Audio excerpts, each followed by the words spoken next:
కొత్తగూడెం నియోజకవర్గ BRS party కార్యకర్తల సమావేశం రసాభాసగా మారింది.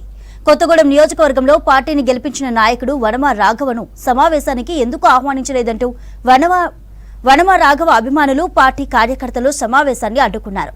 రాఘవ సస్పెన్షన్ ఎత్తివేయాలని, సమావేశానికి ఆహ్వానించాలని కార్యకర్తలు నినాదాలు చేయడంతో సభ రసాభాసగా మారింది. సమావేశం నుంచి కోనేరు సత్యనారాయణ బయటకు వెళ్లిపోయారు.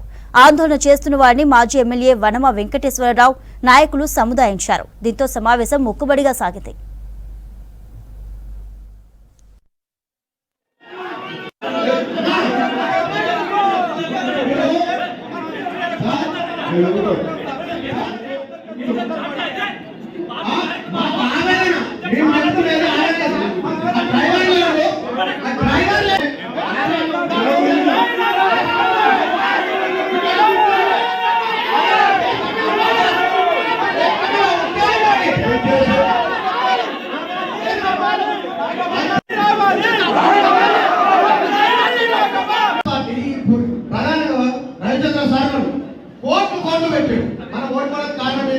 దాన్ని నడిపే స్టీరింగ్ డ్రైవర్ లేదు సార్.